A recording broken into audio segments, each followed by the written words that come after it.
Chapter membership and release forms. As everybody's kind of known, we went through, we were trying to get everybody signed up, we're trying to get the membership built back up for the chapter. We thought we had it all, and we found out there was a new form. So everybody has to fill out the form again to make sure that we have the most current form that HOG has, and that comes from the lawyers that this is what we have to do and no exceptions. So that is what we are doing. Also, when you're filling out the forms, just fill out the information areas that they give you. Don't do any other writing or marks or anything on it, because again, they won't accept the form with anything else on the front of it. Okay, dealer news. On March 16th, Saturday, the dealer, Chicago Harley-Davidson, is having a meet and greet for the Wrigleyville customers. Just as we've always done at city limits when they had an event, we're going to have a chapter table. We encourage everybody to pop in, say hi, get your blue card signed.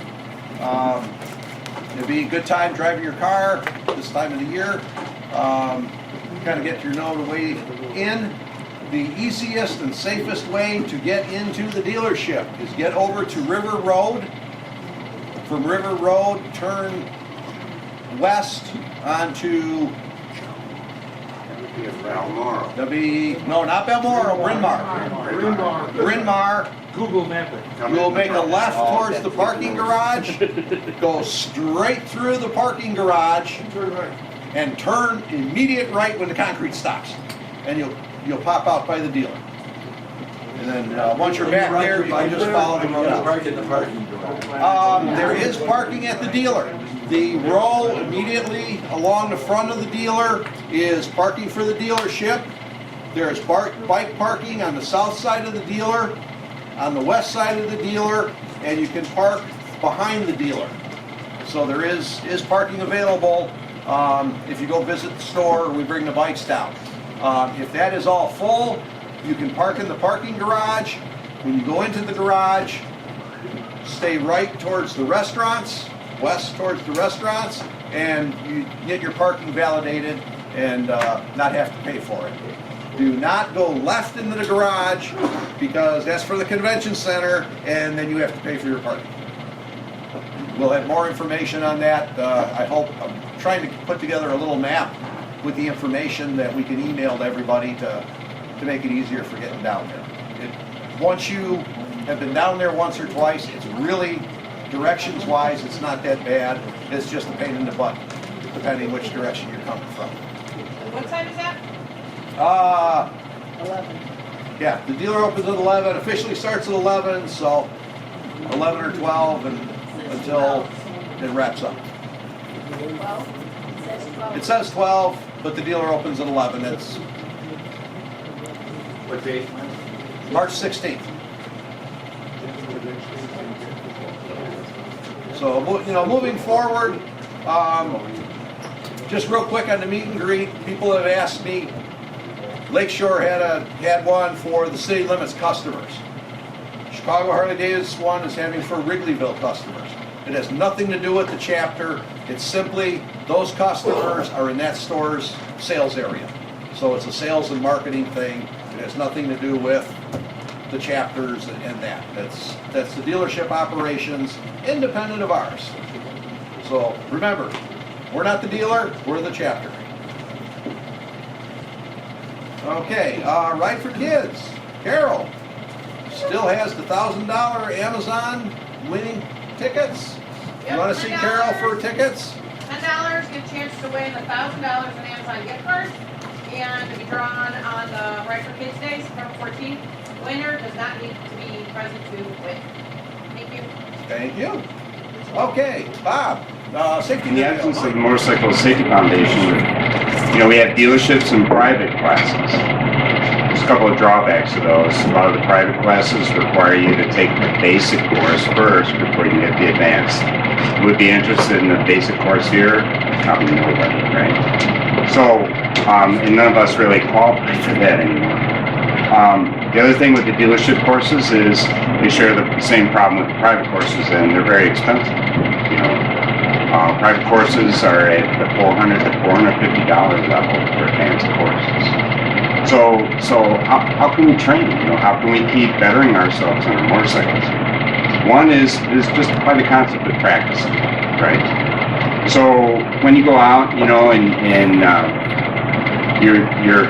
you're regaining your footing in the new season, right? And, you know, I've driven for many years, and the first time out, you know, I'm refamiliarizing myself, and yeah, I like it this way, not that way, you know, whatever.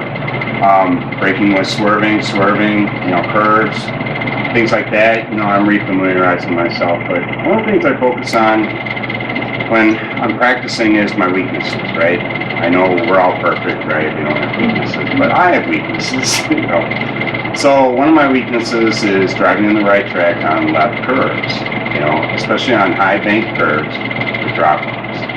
It just kind of disturbs me a little bit, you know. And so I'm always conscious, and I have this little phobia about it. So when I'm by myself, I purposely do that, you know. I purposely ride in the right track and practice my weakness, you know.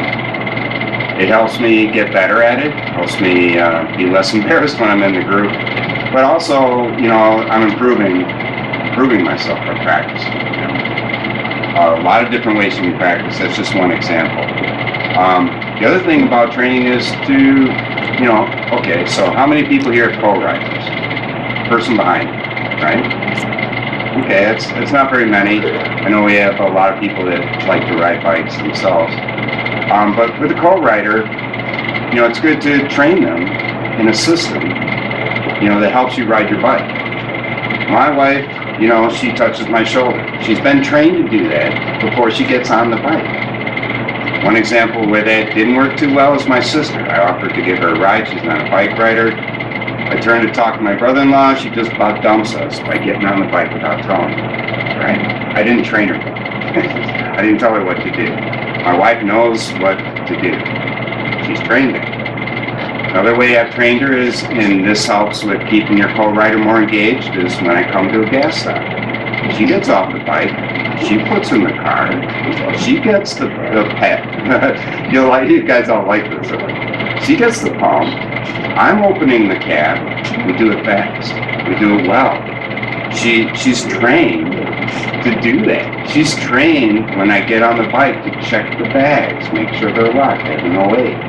You know, it's not like the new contraptions. You know, she checks and makes sure that they're latched before she gets on. She double checks me. Just parts of ways you can train your co-rider, and this is about the concept of training, to be a little safer, be a little better, right? Another thing, another avenue for training is first aid and CPR. Okay? Heroic Docs, which is a local group, put on those courses. I'm working with 2 other clubs to put on a course this spring, and I'll offer it to our membership. Anyone who's interested, you know, can contact me, and I'll make sure and give you an avenue to get involved with the training course before it happens, and help you schedule it in if you're interested. It's not only benefit you, your motorcycle friends and buddies around you, it benefits you in life. You know, if you're trained this way, something happens around you, be it on your motorcycle or not, you're there to help them. And that's a personal goal of mine. So,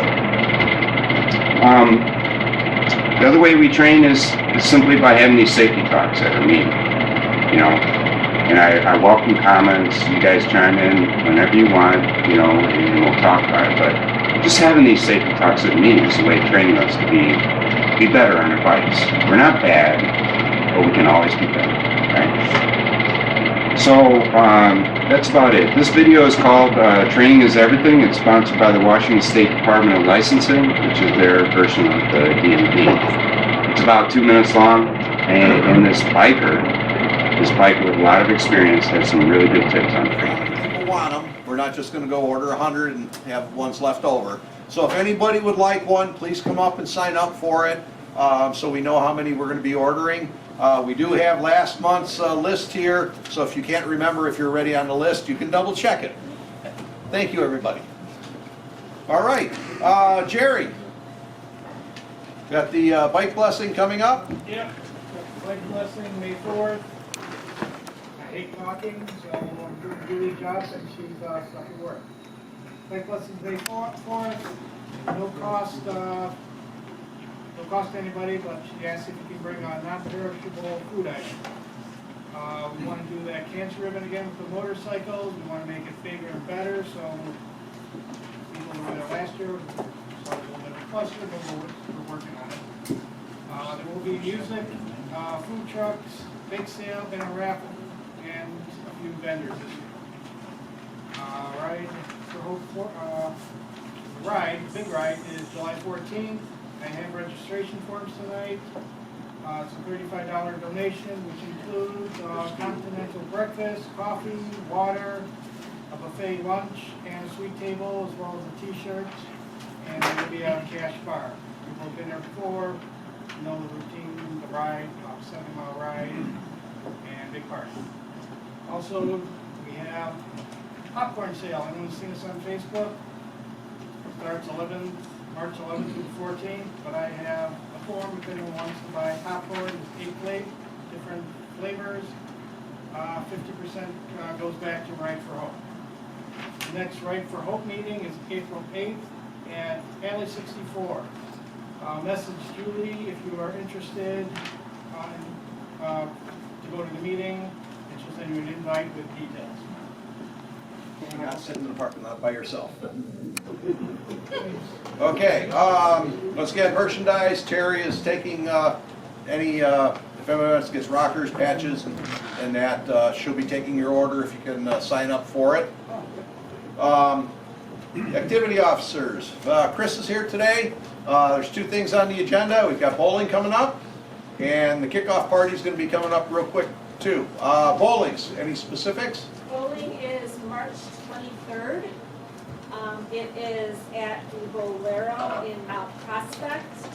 It's $45 a person. This does include your food, shoes, and unlimited soda for the entire time that you're there. And it will continue to be replenished until we are done for the 2 hours. So that is short for all you can eat. Come hungry. I am taking payments for bowling nights as well as a kickoff party for bowling night. We need your reservation and your payment by March 18th because we've got to give Bolero a few days for a final head count. And kickoff party April 20th, $35 a person. We haven't settled on all the food and items yet, but it's going to be at Red Barn. Yeah, it's at Red Barn in Mount Prospect, which is right behind Ranhurst. We're going to be meeting with Dawn over there to finalize the venue and that, and we'll get that up on Meetup right away so everybody knows what's going on. As far as some of the pricing, like the bowling, $45 sounds like a lot. I don't know if you've been bowling lately. Prices have gone up tremendously. I don't know if you've been out to eat lately. Prices have gone up tremendously. Rhonda, Hal did a tremendous job the last couple of years getting events, reasonably priced. You guys really did a good job. But it just all the restaurants and that, all the facilities, they're raising the prices. They can't keep eating the difference anymore. Things are just more expensive now, and unfortunately, we're going to keep trying to find inexpensive things to do. We're doing everything we can to keep the prices down, but we're not just going out there and making a profit, gouging people on prices. It's unfortunately the way things are right now. But we're trying. Chris, what's the time for bowling? 4 to 6. Thank you. Okay. Let's see. Sue, membership. Do you have anything more to say? Yeah, we talked to Amanda at Chicago Harley. You've noticed that the white cards that we issued still say city limits. Don't care. They're still good. We have a stack of them, we're using them. But she will honor the 10% for all of us, but you have to have your white card, because she's got to start getting familiar with everybody's faces. So make sure you have your white card in your purse or your pocket or whatever. And Or on your phone. They said your Yes, phone is okay. Yes, on the phone. So probably the She'll best thing honor you the can, 10%. best thing you can do is get your Hog National card and your chapter membership card on your phone. That way, you should have it with you unless you forget your phone. I got my yellow card. Yeah, there you go. All right. Green card, LOH, we're on yellow Kitty, card. do we have something coming up? I'm gonna be planning the I'm good to LOH monthly meeting. I was just looking at it. What date did I say it was? I think it was March 19th. That's what I have. Okay, March 19th, thank you. I haven't picked a restaurant yet. Girls, if you have any ideas of a place you wanna go, I was kinda looking for like an Irish kind of themed restaurant, and I just, haven't gotten around to it yet. But it should be on Meetup within the next couple of days. I'll find a place and make reservations. And that's all I got. Okay, thank you, Kitty. Our head road captain, Kevin's not here tonight. Was he out fishing in Canada again? Jeez. Okay, Florida. Florida. Oh, Florida, even the better. bomb. Yeah. Which one? All right, we have our road captain's orientation, coming up April 20th. April 20th, all the road captains need to be there if at all possible.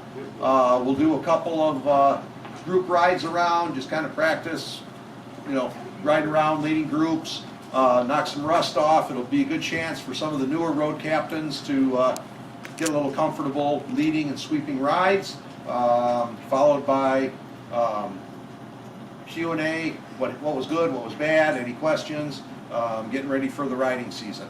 Also coming up as the weather gets nicer in April going into May is we will be doing a couple rides to the dealer. We'll pick a day, get a couple of road captains and just take small groups down on the bikes so everybody can just get used to going down there. It's, like I said, it's not hard going down there, but it is confusing if you've not done it before. So we'll get that taken care of for everybody. Let's see. Can I say one more thing? Yes. I did notice because y'all know I almost never go on Facebook. I went on Facebook to check out Chicago Harley's page, and they actually have directions on, like Jeff Smith, I think it was, did it. Like he put his GoPro on his dashboard, and he shows you how to get in there. So, you guys might find it helpful to watch those. I found it helpful because I got lost the first time. Ace had to come rescue me in the parking garage. So, yeah. So, they're helpful. So if you get a chance, watch them because it tells you exactly how to get over there. And we'll also let you know how to get out of there again. If you are going home on the expressway, there are a few tricks to get back to the expressway. It's not just an easy on-off ramp. And then they wonder why they don't have a lot of foot traffic. Yes. But hey, we go there once a month or two when they have an event, we're okay. Another thing with March 16th with being there is the dealer staff between Chicago and Wrigleyville, they've not had a chapter. They don't know what a chapter is, they don't know what a chapter does. So this is just as new to them as it is for us. So, Scare them. yes. The officers went down there the other day for a meeting, just to, meet everybody. And, they were kind of like, is that the chapter? They're like, no, that's just the officers, so, getting to know the people down there will help a lot. You'll know Jeff Smith. Everybody down there seemed to be pretty nice. So it's just a matter of getting to know the individuals again. After they beat us, they may not want to check. That is true. No, he did. Well, I'm pretty outrageous, so. Do they have a service department? Yes. They do. Yes, they do. Because they are a dealer, they have a full service Harley dealership. 2 bays. No waiting, no waiting. No waiting. Isn't it 2 brothers and 2 bays? That's pretty much it. So, again, I know we had a lot of problems at city limits with service. A lot of people were taking their bikes elsewhere. That is your prerogative. I'm not gonna say yes or no, that's not my place. But the first step in anything, if you need to go to a dealership, is get to know the people. They're just 2 mechanics in the shop, it's a small building. You can't help but run into people and get to know them and make your own decision from there. You know, at some point you may need warranty work, so you have to go to a dealership. It's better to go somewhere where you know somebody than just walk in cold and hope for the best. All right, any other officers have anything for us tonight? All right, good. All right, that makes it raffle time. Attendance sheet, did everybody sign in tonight? No. Going once, going twice. A couple people have asked. We used to read our financials, the balance, money in, money out, just very, very brief. Going to the hog training and that, they're like, don't do it, you don't have to do it, don't. So that's why we stopped doing it. If anybody ever has any questions about our finances, see Karen at the end of a meeting or come to an officer meeting. This is not secret stuff. What was the interest? We only did 3 cents. Yeah, it's probably like 2 or 3. Actually, it's going up. 6? 2 cents. I do not have that information. I am just an assistant. 2 cents? 2 cents. 2 cents. Okay, everybody, if that is it, we shall call it an evening. Do we have a motion to close? Motion to close. All right, meeting closed, 8:00.